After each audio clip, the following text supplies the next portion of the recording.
Love stronger than struggle. The pottery wheel spun beneath Elena's trembling hands, the clay refusing to center no matter how many times she tried. Through the studio window, she could see the physical therapy clinic across the street, the place that had consumed her life for the past 8 months since the accident. "You're fighting it," a voice said from behind her. Elena turned to find a man in his 30s leaning against the doorframe, a prosthetic leg visible beneath his rolled-up jeans. His eyes were kind, crinkled at the corners like he smiled often.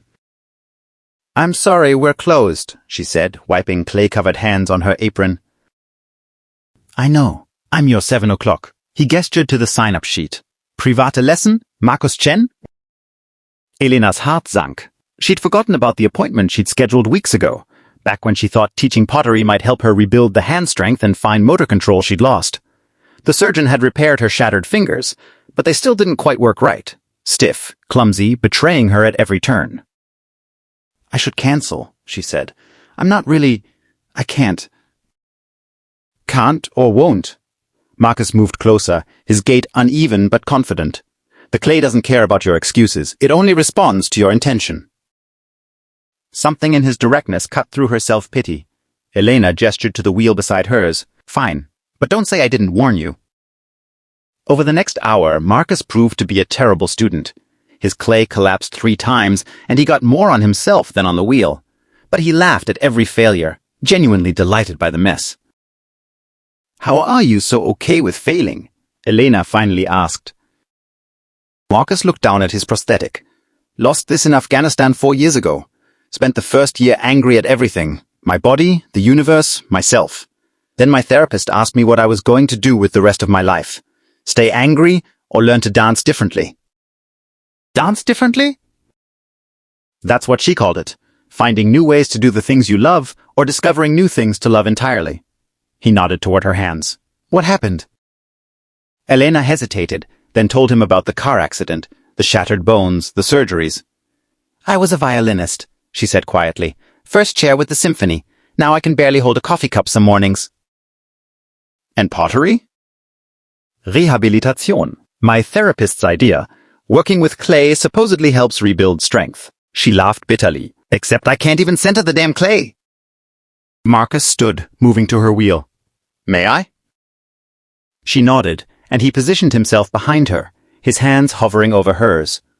"You're gripping too hard, trying to force control.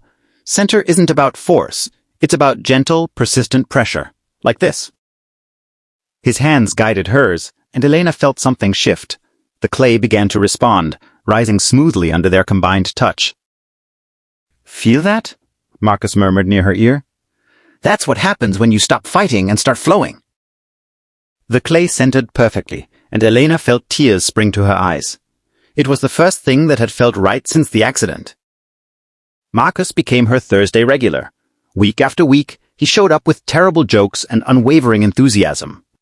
Slowly, Elena's hands grew stronger, more confident, but more than that, she started to remember what joy felt like.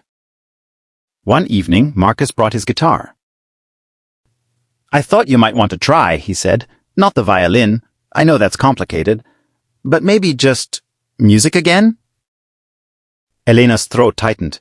She hadn't touched an instrument since the accident, too afraid of how her damaged hands would fail her. But Marcus held out the guitar with such hope that she found herself taking it. The first chords were clumsy, her fingers stumbling over the frets. But Marcus didn't pity her or look away. He just waited, patient and present. "It's awful," she said, frustrated tears blurring her vision. "It's different," Marcus corrected gently.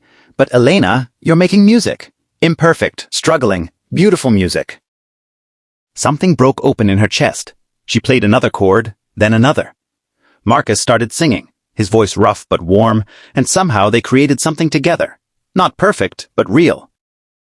Afterwards, sitting on the studio floor surrounded by clay dust and guitar strings, Marcus said, "I need to tell you something." Elena's heart raced.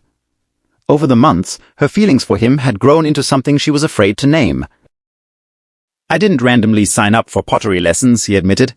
"I saw you through the window one day and you looked so sad, so lost. I recognized that look. I wore it for a year after my injury. I thought maybe we could help each other find our way back." So this was pity? Elena felt her walls going up. No. Marcus took her scarred hands in his. This was recognition. This was seeing someone struggling and thinking, I know that fight. I know how lonely it is. And maybe hoping that we didn't have to be lonely anymore. Elena looked at their joined hands, his missing fingers on the right hand, hers crooked and stiff, both of them imperfect and healing. I'm falling in love with you, Marcus said, with your strength and your stubbornness and the way you keep showing up even when it's hard. I know we're both still figuring out who we are after everything we've lost, but maybe we could figure it out together. Elena thought about the violin she'd never play the same way again, about the pottery she was learning to create with different hands, about this man who'd taught her that center wasn't about perfection, it was about balance. I'm scared, she whispered. Me too, Marcus said. But Elena, we've both already survived the worst. We lost parts of ourselves and kept going. Compared to that, love is easy. She laughed through tears. Love is never easy. No, he agreed, smiling. But it's worth it, and we're stronger than we think, strong enough to struggle and love at the same time. Elena leaned forward and kissed him, tasting salt and hope and possibility. When they pulled apart, she said, Okay, let's dance differently together. Years later, their pottery studio would display a sign, where broken things become beautiful. Beneath it, 2 wedding rings, handmade, imperfect, and absolutely perfect.